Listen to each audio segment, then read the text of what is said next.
విన్భక్తి ప్రేక్షకులందరికీ నమస్కారం. మనతో పాటుగా ఉన్నారు ప్రముఖ ఆధ్యాత్మికవేత్త, జ్యోతిష్య పండితులు, బ్రహ్మశ్రీ గుండెపూడి శివసుధీర్ శర్మ గురువు గారు ఉన్నారు. మాట్లాడదాం. శ్రీమాత్రే నమః. శ్రీ గురుభ్యో నమః. గురుగారు, చాలా మంది చాలా ఎక్కువ డబ్బులు సంపాదిస్తూ ఉంటారు, కానీ అనవసరంగా ఖర్చులు అయిపోతూ ఉంటాయి. డబ్బులు చేతిలో నిలబడవు. అయితే సంపాదించిన డబ్బులు ఎక్కువ ఖర్చు కాకుండా సంపద రెట్టింపు అవడానికి, అపారమైన ధన ప్రాప్తి, లక్ష్మీదేవి అనుగ్రహం కలగాలంటే ఏం చేయమంటారు? నిజంగా లక్ష్మీదేవి, నేను ప్రతిసారి చెప్తూనే ఉంటానన్న, అశుభ్రత చోట లక్ష్మీదేవి ఉండదు. శుభ్రత ఉండాలి. మనోశుద్ధి, దేహశుద్ధి, గృహశుద్ధి ఇవి తప్పనిసరిగా కలగాలి. వీటితో పాటే లక్ష్మీదేవి ఇంట్లో వస్తుంది. అలా అని చెప్పి ఓసిడి లాగా 1కి 4 సార్లు చెబుతున్నారు అనుకోండి, చిమ్మడం అట్లా లక్ష్మీదేవి వెళ్ళిపోతూనే ఉంటుంది. ఇంటిని పరిశుభ్రంగా పెట్టుకోవాలి. ఇంట్లో దేవతా స్థానంలో ప్రతినిత్యం మనం దీపారాధన చేస్తుంటాం, పూజ చేస్తుంటాం, లక్ష్మీదేవి అష్టోత్తరం చేస్తుంటాం, అనేక రకాలైనటువంటి విగ్రహాలన్నీ ఇంట్లో తెచ్చిపెట్టుకుంటూ ఉంటాం. ముఖ్యంగా నాన్న, ఇంట్లో ఉన్న దారిద్ర్య బాధల్లో ఒక రకమైనటువంటి కారణం పూజా గదిలో కనపడుతూ ఉంటుంది. పూజా గది అంటున్నారు, దారిద్ర్యానికి ఇదేంటి అనేటువంటి ఇది వస్తే, ఒకే దేవత ఫోటోలు 2-3 పెట్టుకోవద్దని చెప్తా. ఇప్పుడు లక్ష్మీదేవి ఫోటో ఉంది, ఒకటి ఉంది చాలు. మళ్ళీ ఇంకో లక్ష్మీదేవి ఫోటో, మళ్ళీ ఇంకో దేవి లక్ష్మీదేవి ఫోటో, నరసింహస్వామి 2-3 ఫోటోలు, ఆంజనేయ స్వామి 2-3 ఫోటోలు, గణపతి 2-3 ఫోటోలు, ఇలా ఒకే దేవుడు ఫోటో ఒకటి తప్పితే రెండవది పూజా గదిలో పనికి రాదు. అలా పెడితే మనం చేస్తున్నటువంటి పూజ ఏ రకమైనటువంటి పఠానికి కానీ విగ్రహానికి కానీ రాదు. ఆ ప్రభావం, శక్తి ఏదైతే ఉంటుందో, ఇప్పుడు మంత్రాల్లో శక్తి ఉందనే కదా మనం నమ్ముతుంది. ఆ మంత్రం ద్వారా పూజ చేస్తున్నప్పుడు ఆ పటాలకు కానీ విగ్రహాలకు కానీ శక్తి వస్తుంటుంది కదా. ఏ పఠానికి తీసుకోవాలి, ఏ పఠానికి నమస్కారం చేసుకుంటే వస్తుంది మనకి మరణ కదా. అలాగే ఇంటి గుమ్మాల మీద మనం ఇంట్లో ప్రవేశిస్తూ ఉంటాం నాన్న. ప్రవేశించినప్పుడు పైన యంత్రాలు కడతారు, కొంతమంది దేవతా విగ్రహాలు పెడుతూ ఉంటారు. ఇంటి లోపల కొన్ని పెడుతూ ఉంటారు. గడప పైన ఇంటి లోపల పెడుతుంటారు, లోపల గోడకి. అలాగే మనం బెడ్రూమ్లోకి వెళ్ళేటప్పుడు కానివ్వండి, పైన ద్వారాలు ఏవి పెడుతుంటాయో వాటి మీద ఎక్కడ ఏ దేవతా ఫోటోలు పెట్టవద్దు. చాలా మంది చెబుతుంటారు, వాటి కింద నడుస్తాం మనకు పుణ్యం కదా అంటారు. అవి నెగిటివ్ ఎనర్జీని ఇస్తూ ఉంటాయి. ఎందుకు? మనం వాటి కింద పొద్దున స్నానం చేసి చెయ్యక రెండూ తిరుగుతూనే ఉంటాం. ఇంట్లో ఆడవాళ్ళ ఇబ్బందులు ఉండి లేక తిరుగుతూనే ఉంటారు. అనేక రకాలైనటువంటి వ్యక్తులు నెగిటివ్ ప్లేసెస్ నుంచి నెగిటివ్ మైండ్ ఉన్నటువంటి వాళ్ళు లోపలికి వస్తూ ఉంటారు. విగ్రహాలకి, పటాలకి, దేవతలకి ఉండేటువంటి శక్తి ఏంటంటే మన దగ్గర ఉండేటువంటి నెగిటివ్ని ఆకర్షించడం. మన దగ్గర ఉండేటువంటి దాన్ని నెగిటివ్ ఆర్ పాజిటివ్. ఇప్పుడు మన దగ్గర నుంచి నెగిటివ్ వెళ్ళినప్పుడు మనం వెళ్ళేటప్పుడు దండం పెట్టుకుని వెళ్తే అక్కడ ఉండేటువంటి నెగిటివ్ని మన చేతికి వస్తుంది, కానీ పాజిటివ్ రాదు కదా. ఇప్పుడు పైన ఉంది, మనం దాని కింద నుంచి తిరిగాం, స్నానం చేయకముందు పొద్దు నుంచి వెళ్తూ స్నానం చేసి దండం పెట్టుకుని పోతాను అంటే, పట్టం నీ దగ్గర నుంచి ఉన్న నెగిటివ్ తీసుకున్నప్పుడు ఆకర్షణ శక్తితో మరలా నీకేమిస్తుంది? అక్కడ ఉన్నటువంటిది నెగిటివ్ వస్తుంది కదా.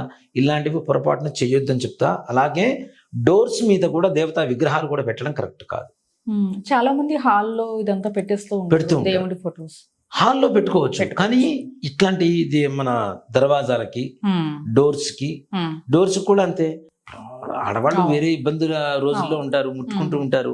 అసలు దేవతా గది వైపే వెళ్ళకూడదు అనేటువంటిది ఇబ్బంది రోజుల్లో మనం చెప్తూ ఉంటాం. దేవతా మంత్రాలు వినొద్దని చెప్తూ ఉంటాం. అలాంటి రోజుల్లో అవి ముట్టుకున్నప్పుడు డోర్ వేయాల్సిన పరిస్థితి వచ్చింది.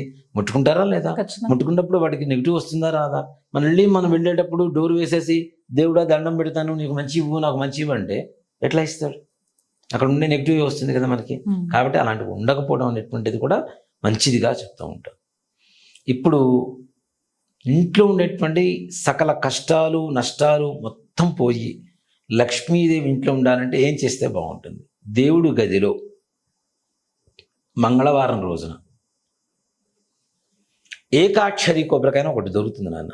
విన్నారు ఎప్పుడైనా మీరు? ఒకటే కన్ను ఉంటుంది కొబ్బరికాయకి. చిన్నగా ఉంటాయి, పెద్దగా ఉండవు. అవి కూడా ఇంతలా ఉండవు. చిన్న కొబ్బరికాయలు ఉంటాయి. మనం బయట షాప్స్ లో చూస్తూ ఉంటాం.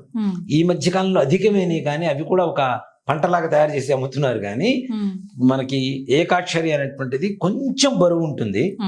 అలానే ఒకటే కన్ను ఉంటుంది, దాని కూడా పీచు ఉంటుంది. ఇంతే ఉంటుంది కొబ్బరికాయ, పెద్ద సైజు ఉండదు. ఏకాక్షరి కొబ్బరికాయ తీసుకొచ్చి దాన్ని కడగొద్దు. మళ్ళీ కొబ్బరికాయని పవిత్రం చేసేంత పవిత్రత మన దగ్గర లేదని నా ప్రగాఢ విశ్వాసం. కొబ్బరికాయ పవిత్రమైంది, దాన్ని మళ్ళీ పవిత్రం చేసి కొంతమంది కడుగుతుంటారు. మొన్న హనుమ జయంతి, మన హనుమతి విజయోత్సవం రోజు ఆంజనేయ స్వామిలోకి అరటి పండ్లు ఇవేవో తీసుకొచ్చాడు, మొత్తం కడుక్కొని తీసుకొచ్చాడు. ప్రకృతి సిద్ధంగా భగవంతుడు ఇచ్చినటువంటివి వాటిని పవిత్రం చేసేంత పవిత్రత మన దగ్గర లేదు కదా. అలాగే ఈ ఏకాక్షరి కొబ్బరికాయని చక్కగా తీసుకొచ్చి గంధం పెట్టి కుంకుమ బొట్టు పెట్టాడు. అలాగే దీని చుట్టూ లవంగాలు పోయండి. చిన్న ప్లేట్లో పెడతాం, కొబ్బరికాయ ఉండేది ఎంత, అవునా, చుట్టూ లవంగాలు పోయండి. ఆ ఏకాక్షరి కొబ్బరికాయే అమ్మవారుగా పూజించి లక్ష్మీదేవి అష్టోత్తరం పూజ చేసుకోండి. మంగళవారం కానీ శుక్రవారం కానీ ఉదయం పూట పూజ చేయండి, లేదా ప్రదోషకాలంలో సాయంకాల సమయంలో పూజ చేయండి. ఇంట్లో అప్పుల బాధలు ఉండవు, రుణ బాధలు తీరిపోతాయి, శత్రు బాధలు తీరిపోతాయి, అనారోగ్య సమస్యలు తీరిపోతాయి. అట్లాగే ఇంట్లో ఉండేటువంటి వాళ్ళ అనారోగ్యం ఏదైనా ఉన్నా కూడా అది కూడా పోయి ఆరోగ్యవంతులుగా అవుతూ ఉంటారు. అనుకున్న పనులు సకాలంలో సంపూర్ణంగా దిగ్విజయంగా పూర్తవుతాయి. ప్రతిరోజు ఏకాక్షరి కొబ్బరికాయకి పూజ చేసినటువంటి వాళ్ళకి నిజంగా మాట చెప్పంటే, ఏకాక్షరి ఒకటే కన్ను, ఇక రెండో ఇది లేదు, నీకున్నది ఒకటే, అపజయం అనేటువంటిది లేదు, జయం మాత్రమే ఉంటుంది దాంట్లో. దాంట్లో అలక్ష్మి లేదు, అపజయం లేదు, అన్నీ కూడాను ఏదైతే మంగళప్రదమైనటువంటి ఉంటాయో అవి మాత్రమే మన ఇంట్లో ఉండడం అనేది తథ్యం, దాంట్లో అనుమానం లేదు. ఏకాక్షరి కొబ్బరికాయలు ట్రై చేయండి.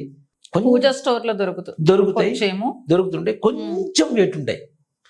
ఇంత కొబ్బరికాయ మహా అయితే ఒక 6 గ్రాములు 10 గ్రాముల లోపల మాత్రమే ఉంటుంది, అంతమించి వెయిట్ ఉండదు. అది దాని కూడా పీచు ఉంటుంది. మనం బయట దొరుకుతున్నప్పుడు చూస్తున్నప్పుడు ఏమనుకుంటాం, ఏముంది ఇవేముంది అనుకుంటాం. కానీ దీనివల్ల కూడా తప్పనిసరిగా చాలా మంచి యోగం కలుగుతుంది నాన్న. ఇలాగే ఇంకొక పరిహారం కూడా ఉంది నాన్న, హతాజోడి అంటారు, విన్నారు ఎప్పుడైనా? హతాజోడి, హత్ అంటే చేతులు, జోడి అంటే 2 కలిపి ఉంటాయి.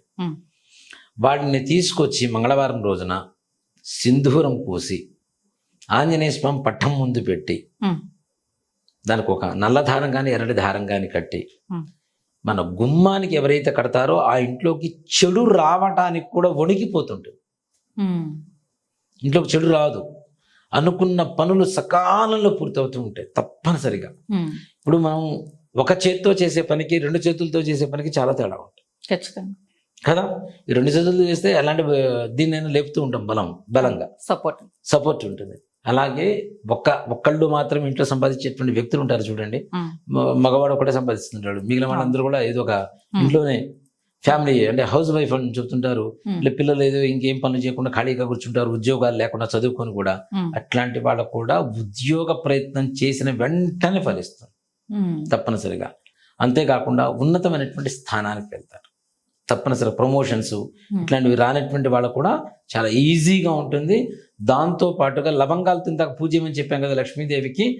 లవంగాలు పూజ చేయడమే కాకుండా మనం ఏదైనా కార్యక్రమానికి వెళ్ళేటప్పుడు లవంగాలు ఇలాచి నోట్లో వేసుకొని స్వామివారు ఆంజనేయ స్వామివారి స్మరణ చేసుకొని వెళ్ళి, ఇప్పుడు ఒక చోటకి వెళ్తున్నాను నాన్న, ఒక ఇంటర్వ్యూకి వెళ్తున్నాం, వెళ్ళేటప్పుడు అమ్మవారిని ఆంజనేయ స్వామిని మనస్ఫూర్తిగా తలుచుకొని ఒక లవంగం ఇలాచి నోట్లో వేసుకొని నిదానంగా పంట కింద నములుతూ ఎక్కడైతే కార్యక్రమానికి ఎక్కడైతే మనం పని కోసం వెళ్తున్నామో ఆ ఇంటి ముందు ఉమ్మేసి లోపలికి వెళ్ళండి. ఆటోమేటిక్గా లోపల ఉన్న వ్యక్తి ఎంత నెగిటివ్ పర్సన్ అయినా మీకు పాజిటివ్గా మారేస్తుంది ఆటోమేటిక్గా. అంటే ఆకర్షణని ఆ ఇంటి బయట నుంచి మనం లోపలికి తీసుకొని వెళ్తున్నాం.